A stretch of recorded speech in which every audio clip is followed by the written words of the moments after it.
Good morning, everybody. Welcome back. Just a couple quick housekeeping things before we get started.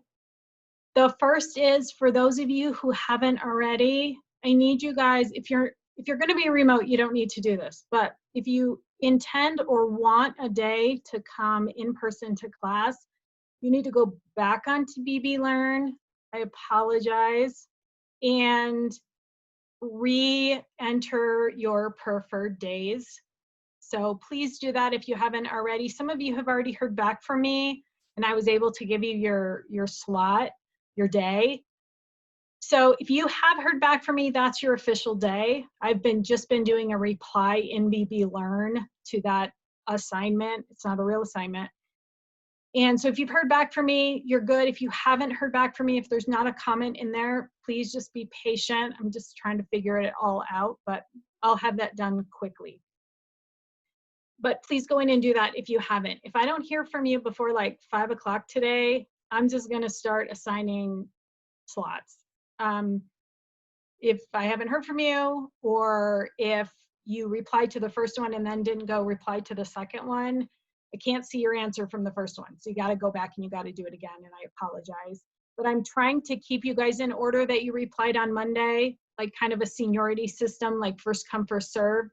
And so that's the reason some of you haven't heard from me, is I'm trying to give preference to the people who did reply quicker on Monday. That's what I promised. So that's what I'm still going to try and do, unless I don't hear from you. And then I'm going to just have to start giving those away.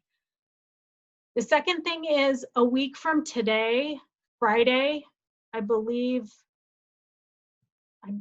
hang on, let me tell you exactly what the date is on that so there's no confusion. That's going to be Friday the 4th. You have no class. So I apologize for those of you who Friday's your day and it got canceled, so I apologize, but you will have no class a week from today on Friday. I will send out a note about that, reminding you. But that is also Labor Day weekend, and you also have that next Monday off. So that's potentially a 4-day weekend for you in my class anyway. You have Chapter 4 homework due that weekend. So if you truly want a holiday weekend, you should probably work on it ahead of time, which actually after today, you will have had all of the Chapter 4 lecture and you will be able to do that. But officially, the only thing you have due this coming Sunday is going to be Chapter 3. So that brings us to the Chapter 4 worksheets. Chapter 4 worksheets are available on BB Learn. Everything is just right there on your homepage, so just scroll to the bottom. I put the most, I try and keep things in order. So it's going to be down there. You're going to want to print those off ideally for Monday if you can and have them ready. Do not fill them out. Just have them available. We'll go through it. I'll give you some explanation. We'll do them together. We'll go over them together. We'll make sure they're correct. It looks like when you pull up that file, it's actually 2 worksheets. The first one is a double-sided worksheet, and then there is a single-sided worksheet, but an extra blank page was added at the end, and I didn't realize that until I had already left the building, so it was a done deal. So that 4th page should be blank, but it's actually 2 worksheets, a double-sided one, and then a single-sided one. Please get those printed off and have that ready to go. If you don't have it printed off, it's okay. We'll work it out. You don't have a way to do it, or you forget to do it, or whatever. It's just not ideal. It actually is going to be a nice thing for you to have with you when you're doing exams, and perhaps even your homework is to have that available to you. So it really is a nice resource. But you will be required to take pictures of the finished product and submit it for points, 10 points a piece for those worksheets. So please make sure that you deal with that before Monday morning. Is there an opportunity to come in a second day if there is availability? That's a great question, Mitchell. It's possible. It's possible, because really the only reason you can come in 1 day a week is a capacity issue. I suspect Fridays, which seems to be the least popular day for students to want to attend class, might have some extra seats. And so I will keep that in mind, Mitchell. and let you know once I have distributed days if I end up with extra capacity on a Friday. And then if any of you are interested, you can just let me know ahead of time. You can just, okay, yeah. Let me just write something down. Okay. All right, any questions about any of that stuff? Some of you have already heard from me. Okay, Garrett, I can let you know.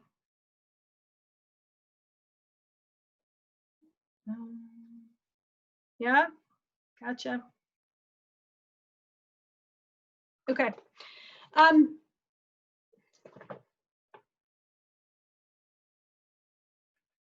righty.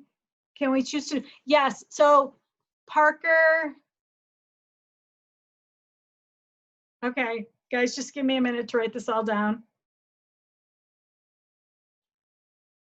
Parker, you can choose to be all online, or we call it remote is actually the terminology that we're using.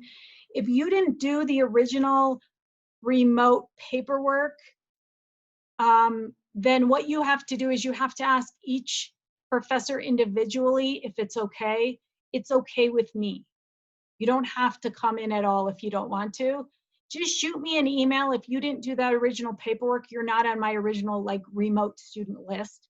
Just shoot me an email and say, I want to be all remote for the semester, and I'll reply and give you approval. And that way we'll both have our bases covered. Okay. All right, if any of you change your mind, if I distribute a day to you, especially if it's Monday or a Wednesday, and I say Monday is your day or Wednesday is your day, and then you decide to go totally remote, please let me know, because there's somebody else that wants that day. So yeah, let me know. If I assign you a day through BB Learn and you decide you want to be remote for the rest of the semester, please give me a heads up on that too.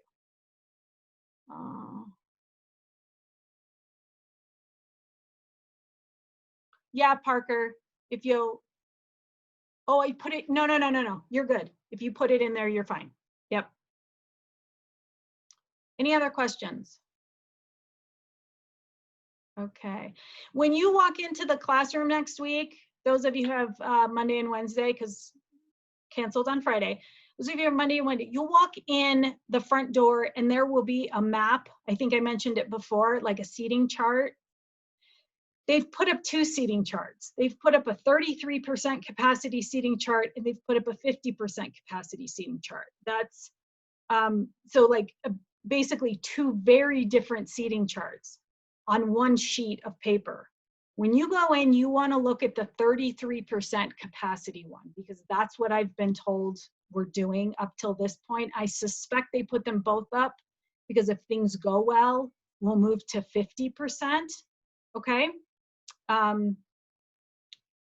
So, but you want to look at the 33% one now. If that changes, I'll let you know. If we go to 50%, we can rearrange some days and I'll let you guys know. Eamon, your time is this time. Nobody's time changes. So your time is still 10:20. That's what you signed up for. Yeah, so we're hoping for 50% capacity soon. But just so you're aware, when you come in, you want to make sure you're looking at the right seating chart before you sit down. Okay?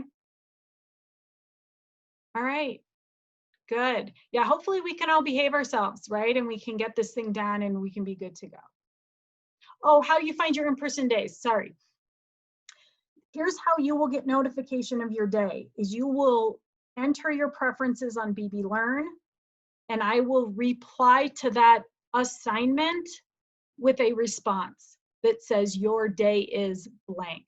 If you haven't gotten one yet, it's because I'm still, working with kind of that first come, first serve list from Monday.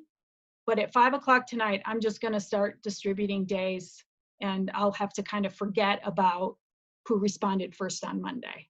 But I'm trying to give preference to people. If you haven't gotten a response on BB Learn from me, it's because I haven't determined your day yet, and I will do that literally as soon as possible. But some of you have heard from me. And if you've heard from me, that's your day, done. You don't need to do anything else. Okay. All right, let's get started. Okay, so we're going to finish up chapter 4 today. Talked about demand, On Wednesday, today, we're going to talk briefly about supply. I'm not going to spend a lot of time on supply. And then we're going to very quickly move to markets because that's where the good stuff's at. So supply by definition, how much producers are willing and able to sell per period at each possible price, all other things constant. You've heard something like this before, right? When we defined supply or demand the first time, and it said how much consumers are willing and able to buy. This is actually the exact same thing, except for we've put producers and how much they're willing and able to sell in there instead. So it's pretty much the same definition. You must be, but from the opposite side, from the supply side. You have to be willing and able. You got to pick a time period. It includes all possible prices that good would be produced and supplied at. And then we did that, all other things constant, that sort of disclaimer that says that we don't want to account for small variables. We just can't. Okay? Don't overthink this. Pretty straightforward. Supply also has a law, the laws of supply. It's a little bit shorter, a little bit less complicated than the law of demand. But the basic gist of this is that the quantity supplied is directly related to price. So they move in the same direction, which means that as price goes up, quantity supplied goes up. As price goes down, quantity supplied goes down. And that makes sense. If you're a supplier and the price you can get goes up, well, that's more profit. So the quantity you want to supply goes up too. It's like if I asked you to supply me, chocolate chip cookies, right? As the price goes up, more of you become willing to spend the time, right, to produce those. It also makes more of you able to produce because you can go out and buy all the things you need. Let's say you didn't have all the supplies you needed to bake chocolate chip cookies. The higher the price gets, the more you're willing and the more you're able to supply those things because you can buy the resources you need and your profits go up. Okay? Feel free to bring me cookies anytime. Okay. And so this is just a terminology thing. Okay? We have to make sure we keep terminology straight in this class. There are very small terminology differences that really seem to mess students up on exams, okay? So this is just me sort of making sure we have that down. This goes for demand too. Like demand equals market demand and supply equals market supply. So when we throw out just the word demand or just the word supply, we're talking about all the information that sits all along that entire curve, okay? When we talk about quantity supplied or quantity demanded, as the case may be, we're really talking about a very specific point on that curve. There's a big difference between supply and quantity supplied. Supply is all the information. Quantity supplied is one teeny tiny piece of information on the curve. If I ask you to give me quantity supplied, what should be the question you have back to me? I say, give me quantity supplied. What would you say?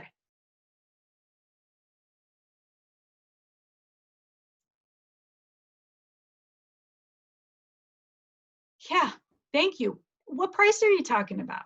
I need a price if you want a quantity supplied, because the quantity supplied is, right, directly linked to every single price along that curve. If I give you price, you can tell me quantity supplied at that price. Hopefully that makes sense to everybody. A shift in supply, just like a shift in demand, is going to be the movement of the entire curve in one direction or another, increase or decrease to the right, to the left. Movement of a supply curve and movement along a supply curve are two totally different things. Movement of would be the whole curve. Movement along would just be finding a different place on that existing curve, a different price.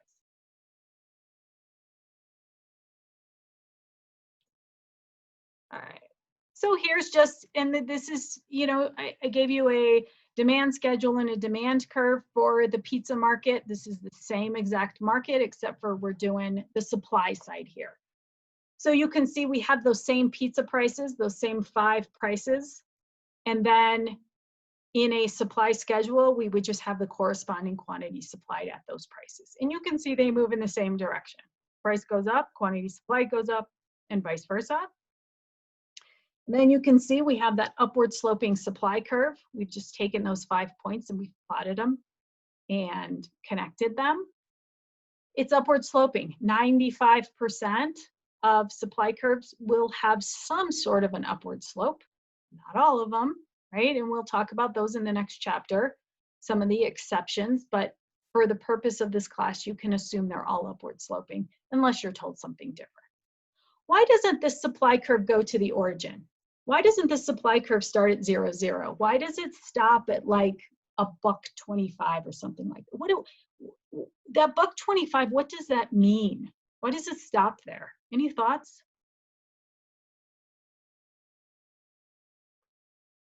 Most supply curves don't go to the origin. Lowest, they will sell them. Why is that the lowest? Any thoughts? You're right, Cayman. That's true. But why is that the lowest price they'll sell at? Because it's the cost of goods, right? That usually gives me some indication about the minimum cost, exactly, won't make a profit, the minimum cost that that a pizza supplier has. Does that make sense? Yeah, if you think about the actual cost of producing a pizza, it could probably be as low as $1.25, right? There's some supplier out there that produces a pretty inexpensive pizza. They can't sell it for lower than that because it wouldn't make any sense, right? Wouldn't make any sense because they wouldn't make any profit. And so they're not willing to supply anything below that $1.25 price. Yes, lowest price to make cost of goods, just to break even. That's probably somebody's break even point. It's not everybody's break even point. But there's a supplier somewhere in that market, right, who's willing to supply $3 pizzas and even $2 pizzas, and probably even pizzas at $1.50. But you get down to like that, I don't know, it's $1.25, something like that. And all of a sudden they're out too. Okay, wouldn't make any money. Good. All right, so let's talk about the 5 reasons we would see a shift in the supply curve. You're not going to get an additional slide for each of these like you did with demand. So you're going to have to make notes right here. Okay, there's no further notes anywhere in my PowerPoints. So these are kind of self-explanatory. There's 1 or 2 of them that are a little tricky. What would shift a supply curve? Well, the first thing, the big thing, is a change in technology, right? Technology has a way of making us much more efficient and giving us the ability to supply more, the ability to produce more. Changes in technology, hopefully, would only increase our supply. If a change in technology decreases your supply curve, it's bad technology and you need to get rid of it, right? So it hopefully should only move us in the rightward shift, rightward direction. Change in the price of resources. This is another obvious one. The cheaper the resources, the more you're able to buy them and able to produce. More expensive the resources, obviously that's going to go in the opposite direction. It's going to make it you less able to produce because you just can't afford as many resources. This third one, when I ask students to try and explain this, I usually get something different than what it actually implies. So this one's a little tricky. Change in the price of other goods. Students usually start throwing out demand concepts to me. Well, because consumers are demanding, but no. We're talking about supply. If you're a supplier, how would the price of other goods being produced impact you, right? Oh, okay, I see. This is the answer I get a lot, Jennifer, is about substitutes or complementary goods. Let's save that for consumer expectations. Nope, this isn't quite the same thing. This is actually from the supplier side, Does this relate to competition? Maybe. This is actually from a supplier's perspective about goods that you could be producing instead. So a good example, farmers do this all the time. If you're growing corn and you're in the corn market and you're supplying corn in that market, if the price of corn goes down, or if the price of soy goes up, you're no longer going to be willing and able, it's the willingness part really, willing to supply to the corn market, and you're going to want to supply to the soy market instead. So it's really, as a producer, as a supplier, thinking about what kind of capital you already have, what kind of resources you already have, and whether you could get into a market with higher price goods, which provides a higher profit for you. Does that make sense? Okay. So when we talk about the hot dog example, Jennifer, like complementary goods, that has to do more with consumer expectations about what's going to happen in the market, and therefore how to produce accordingly. So if you are a hot dog bun producer, and you know 4th of July is coming up, and people typically buy a lot of hot dogs around 4th of July, you would then ramp up your production because you have an expectation, right? That people are also going to buy more hot dog buns near the 4th of July. So that would be more under this example. If you produce Easter candy, right? You clearly have an expectation about when people are going to want the Easter candy and when they're going to stop wanting Easter candy, right? And you're going to produce accordingly. You're going to supply accordingly. And the supply curve for Easter candy is going to decrease after Easter and is going to ramp up again or increase probably around the 1st of the year as you start to build your stockpiles, okay? The last one, change in the number of producers. This one's pretty straightforward. Yes, Starburst jelly beans. They don't produce those year round, do they? Garrett, do you have firsthand information? Yeah, I'm not sure either. All right. So changes in the number of producers is just like a change in the number of consumers.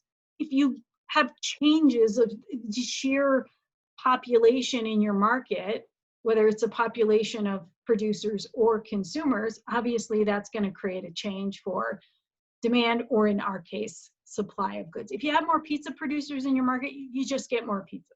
It's pretty simple. All right, and I showed you a similar graph. Sorry about all my like titles and things. We're in edit mode. So I showed you something like this with demand, and this is really just an illustration to show you the exact same thing. And it's that when we have a shift in a curve, it's not the prices that are changing, it's the quantities that are changing at every given price. So we did the same thing with demand, but it holds true for supply as well. When you shift the supply to the right, which is an increase, right? You still have $12 pizzas, you just have more of them, okay? Here's the other thing with the supply curve that throws people off. Another reason why I wanted to throw this illustration.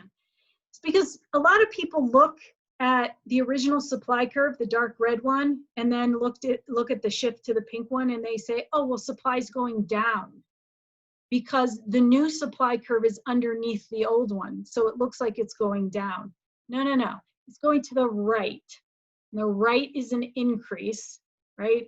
And the left is a decrease. Supply curve throws people off, right?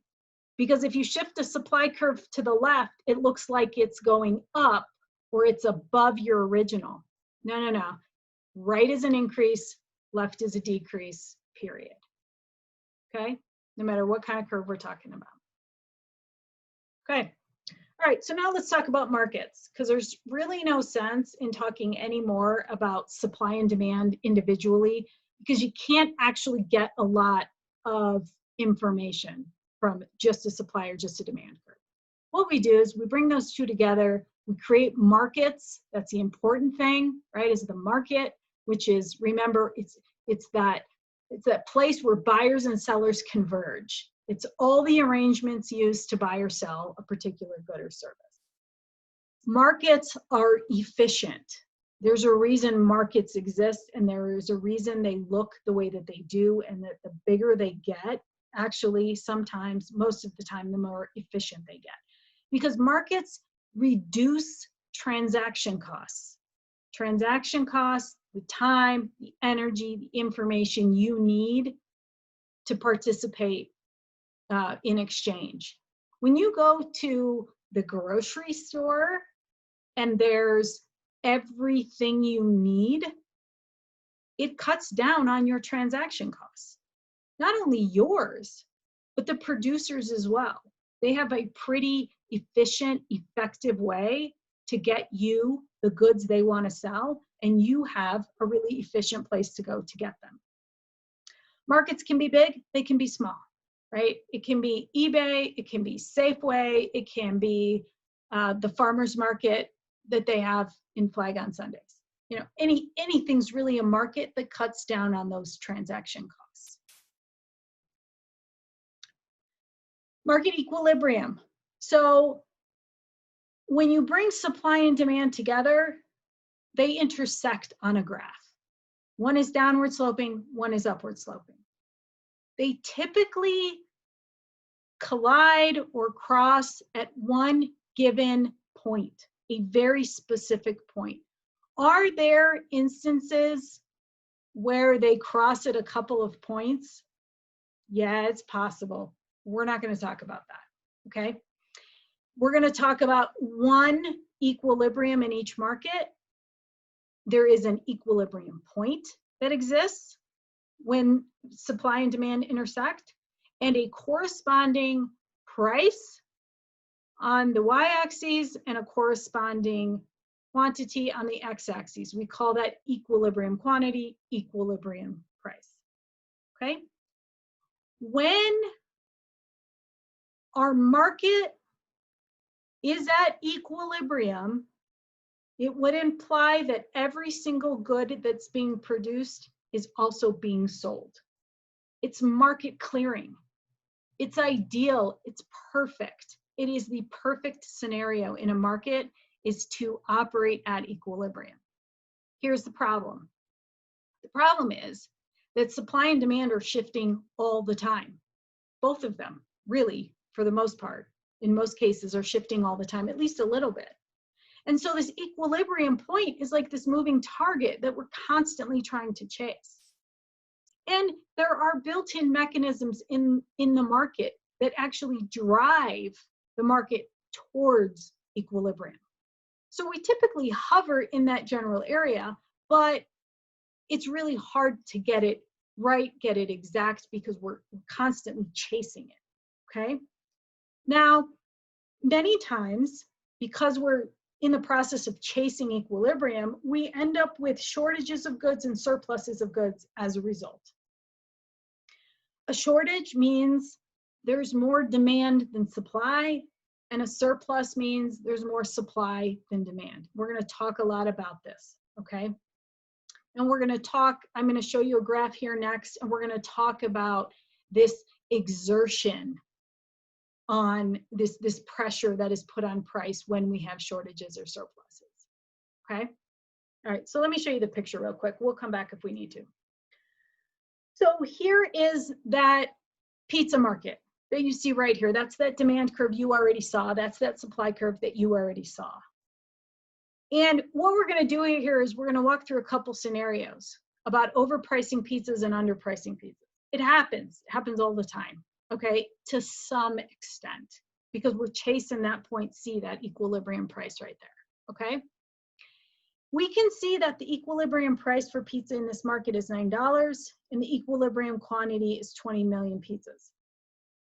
What happens if producers, some producers in our market, overprice pizzas at $12.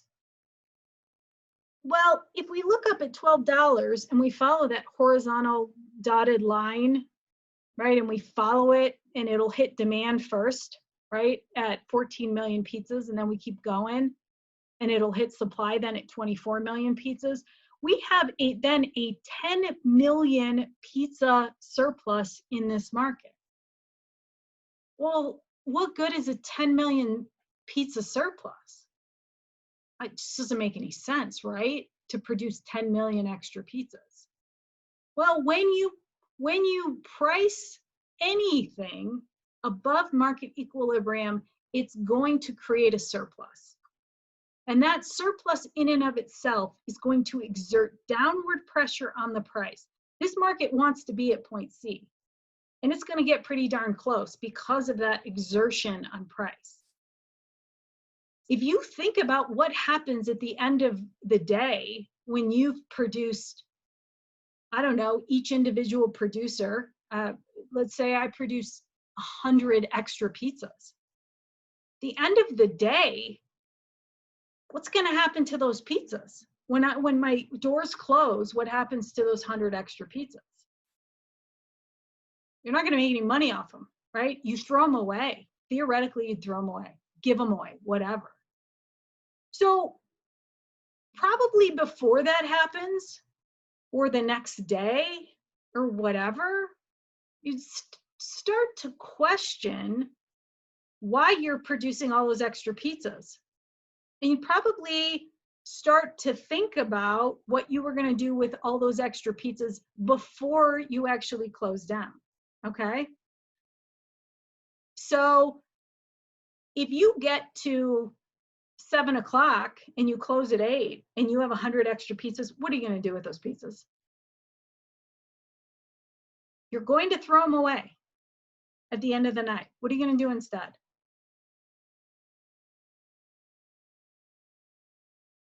You're going to mark them down, right? You're going to sell them for cheaper just to get rid of them and just to recoup some of your money. That's that downward pressure on the price. Anytime you see something in the clearance anywhere, a surplus has been produced. And that is now exerting downward pressure on the price, right? And they're going to keep marking it down and marking it down and marking it down and marking it down until they either get rid of everything or it gets to the point where they end up donating, right? Because it's not worth anything to anybody. So that downward exertion is an important thing to note about a surplus. Let's work it from the other side. So if we underprice pizzas, so in this case, $6, and you work your way across horizontally on that dashed line, you'll see that we hit supply first. So supply's the lowest here. That's why it's a shortage, right? At 16 million, and then you keep working your way over to demand and you're at 26 million. We now have a 10 million pizza shortage at $6 per pizza. Well, if you're pizza producers, right? If you're a pizza producer and you're out of pizzas at 5 p.m., you're going to figure out you've priced them wrong, right? And that is going to start to exert upward pressure on the price as you figure out that $6 is too low and you need to then mark up your pizzas, you can make more profit, etc. Garrett asks, where do you get the information to make the original curve? Garrett, that's a marketing professional really would have this job of trying to go out there, do market research, try and create what they believe is a demand curve and a supply curve for that market. That's where you get the original information. But for most of us, starting up a business, yeah, we do some market research and we try and figure out what other firms were selling that was similar to ours and what prices that they were selling that good at.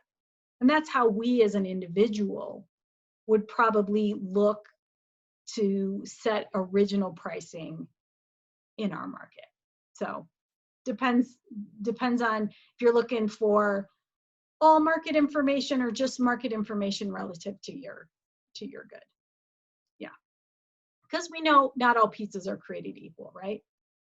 And so if you have underpriced pizzas, it's going to create a shortage. It's going to exert upward pressure on the price. But we actually end up with a third thing that happens when we do this. When we have shortages of goods in our society, we actually have something that is called secondary markets that emerges here.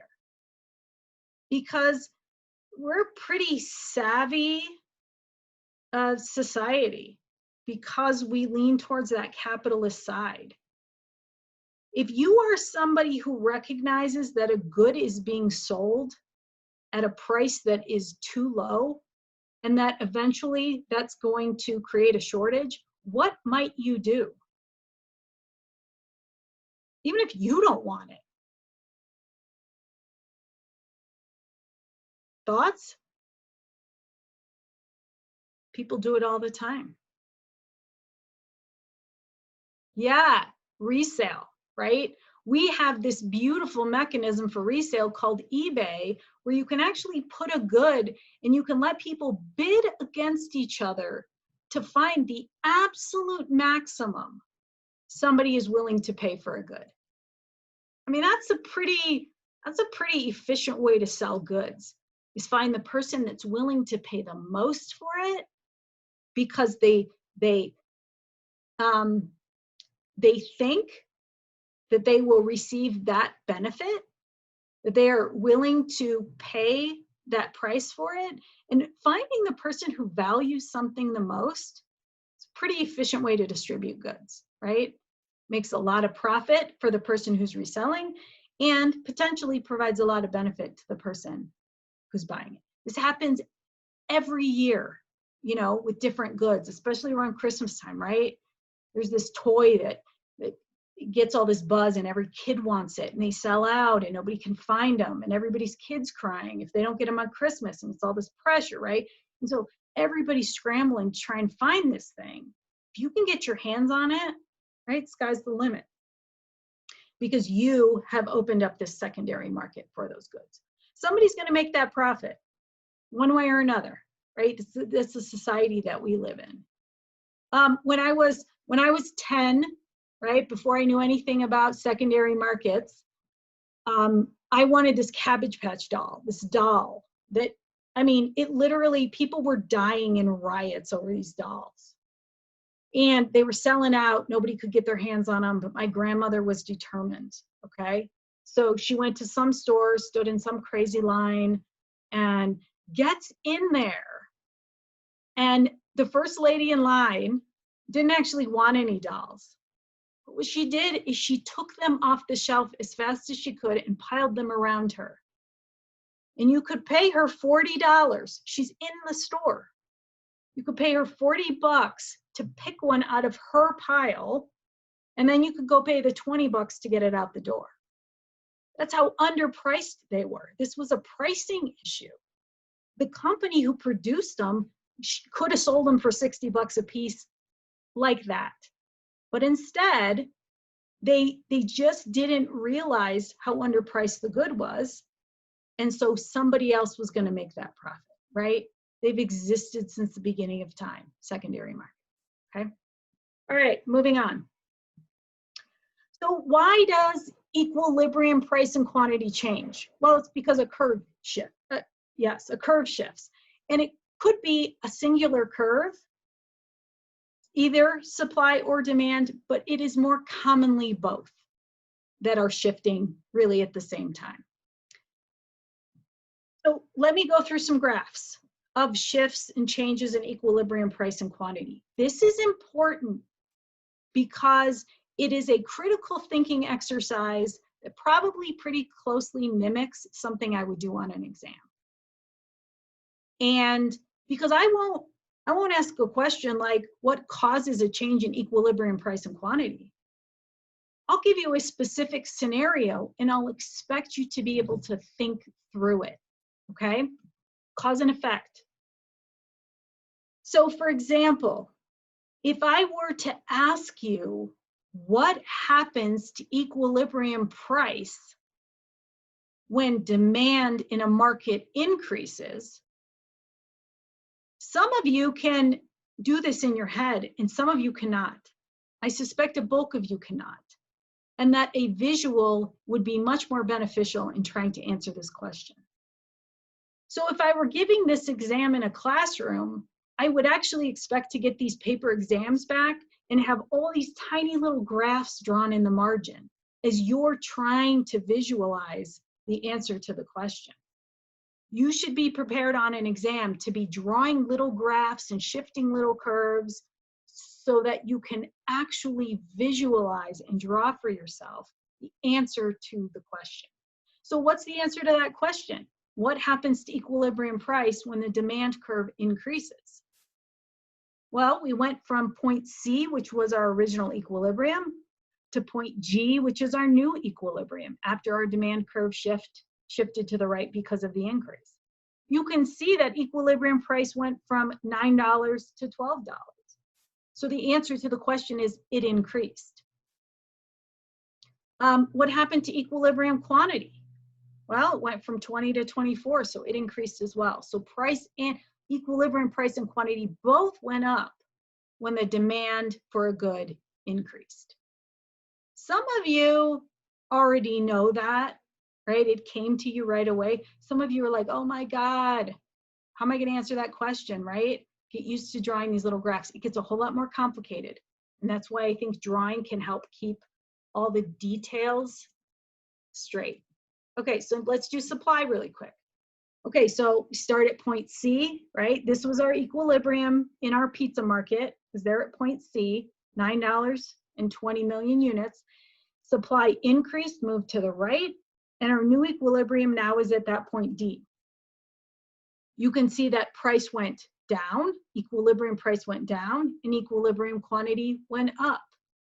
So when we're talking about supply increasing, price actually goes down and quantity goes up. That might not be so intuitive. And then, as if that wasn't enough, let's do it both together.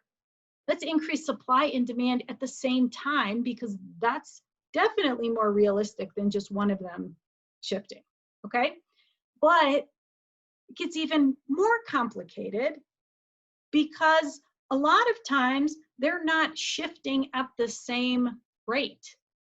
Sometimes we see a little shift in one and a big shift in the other, right? It's not always a consistent shift between both because there are different factors that drive the shifts in both. So let's look at the first scenario, right? So we start at point A, that's our original equilibrium. And then we can see the supply curve shifts, increases a little bit, and the demand curve increases a lot. And we end up with a new equilibrium there at point B. So we see price went up a little and quantity went up a lot. This is impossible to memorize all the different scenarios. If one's increasing and one's decreasing, one's increasing a lot, one's decreasing a little, and there's no reason to memorize it as much as you have to get comfortable with drawing the shifts and then reanalyzing your changes in equilibrium, okay? All right, the second one, we see an increase in supply and demand as well. But you can see in the second graph, demand increased a little bit and supply increased a lot. Something different happens. We're both seeing increases, right? In both graphs are seeing increases in both curves, but at different rates. And so you can see the difference between the two graphs. I mean, the price increases on the first graph and decreases on the second. Quantity increases with both, right? But these are just two examples of how those curves could be shifting. If I give you an exam question that says this curve shifts a little, increase or decrease, this one shifts a lot, increase or decrease, you just need to draw a really exaggerated graph, and that should help you determine what's going on, right? Just put an X in the middle of the page for or in the middle of the graph for your original equilibrium, and then do a very exaggerated or a very minute shift if I say one shifts more than the other, and that will give you a really clear picture about what's happening to equilibrium price and quantity. It's not that hard if you just get comfortable with drawing your own graphs, okay? All right. So let's move on to a concept called disequilibrium. Disequilibrium is any amount of time or point in time in which a market is not in equilibrium. Well, that's most of the time. Except for a special kind of disequilibrium, and that is a government-imposed disequilibrium. The government does this all the time. In markets, you don't even realize they're doing it. And that is that they impose a disequilibrium on a market. And they say, in this market, because we are intervening, because we feel like there's going to be market failure, we are going to set minimum or maximum selling prices on these goods. A price floor is a minimum selling price that, if it is imposed high, above market equilibrium, will actually bind the market and the price can't ever get to equilibrium. So floors are imposed high in a market, and ceilings are imposed low in a market. If it's a maximum selling price below equilibrium, it can't get up to equilibrium, okay? This is a common mistake students make, is they think floors, right? Intuitively, we're like, well, floors are down here and ceilings are up there. Nope. It's disrupting a market. It would disrupt you if I put your floors up there and your ceilings down here, right? It disrupts a market if you put them in the opposite place, right? Ceilings high and floors low, it binds that market, it seizes it up, and it can never, ever, ever reach equilibrium, okay? So let's look at these graphs real quick. I know we're running out of time. This first one is a price floor. Another great example of a price floor is minimum wage. Okay, it's the one we probably talk about more than any, but we do have a price floor in milk here in this country as well. The government has come into the milk market, and instead of letting you and I buy milk for $1.90, which is equilibrium price, and buy 19 million gallons of milk, they've decided that that's not a high enough price. And so they've imposed a price floor, which will create a disequilibrium, in the market at $2.50. It creates a surplus, right? It's a price above market, creates a surplus. It exerts downward pressure on the price. Here's the difference. We can't get to equilibrium. We'll never get to equilibrium. The pressure's still there though. Don't think the pressure disappears just because the government's doing it, right? Pressure's still there. Why would the government impose a price floor on milk? What it means is you and I get less milk at a higher price. The American public gets less milk at a higher price. Why would they do that? Bailing out the dairy industry. Okay, so this is twofold. Okay, this is complicated. So first of all, we got to be careful with our food supply. We do want to keep our food supply going and abundant so that if we need more, we can make more. It's a thing, right? That makes sense. The dairy industry also is kind of inefficient and hires a lot of lobbyists to go to DC and petition politicians to put these in place.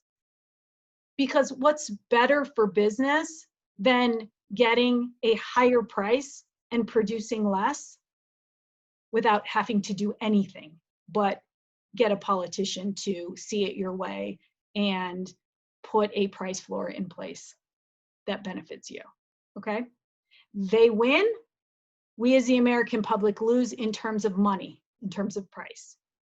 We get to keep our dairy industry, which to some extent, yeah, it's a good thing, right? I don't know how much we need to keep, but it's really our small producers, probably more than anybody, that gets bailed out here, okay?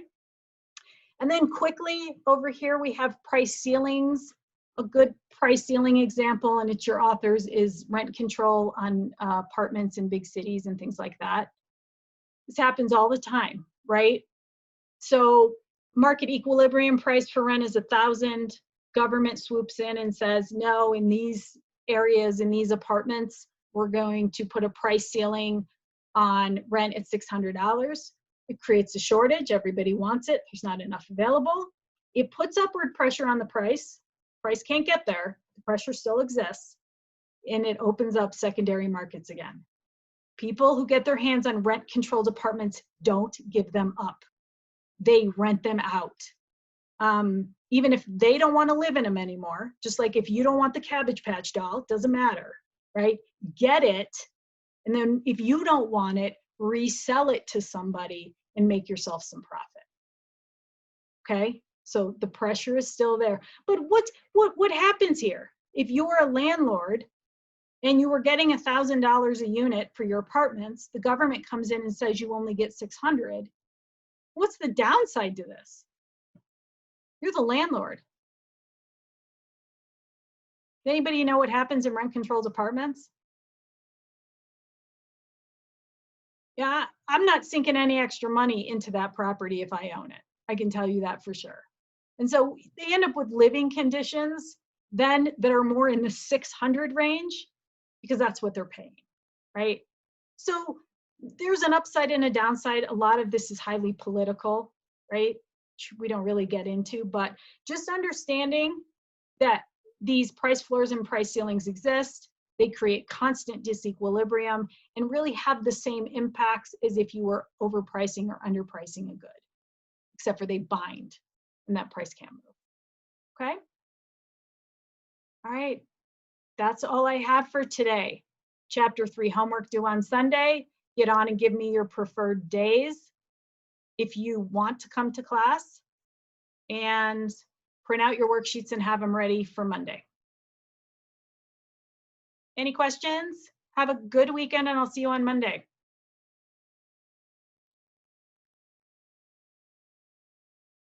Feel free to ask any questions if you have any.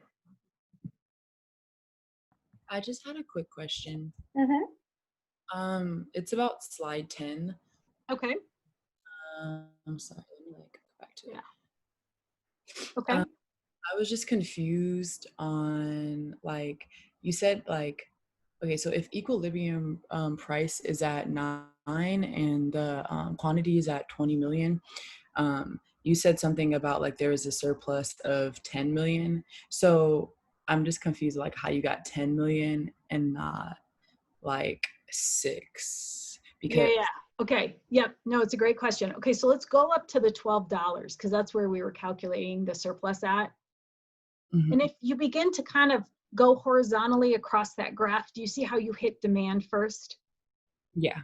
And if you go down to the quantity, it says 14. Mm-hmm. Okay, then go back up to that dashed line and work your way over to supply, and then come down and it's at 24. So if demand's at 14 and supply's at 24, the difference is that 10 million unit surplus. Okay, so That surplus makes sense. not just based off of where equilibrium is at, and then plus it's based off No, of no, that's a great question. Yeah, I can see how that can be confusing. No, because you're not at equilibrium. Yeah, equilibrium really doesn't matter. It's whatever that gap is between supply and demand. Okay. Good question. Thank you. Yeah, of course.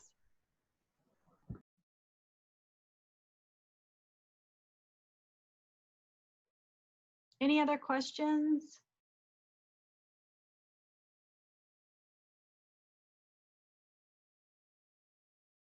All right, guys, have a wonderful weekend.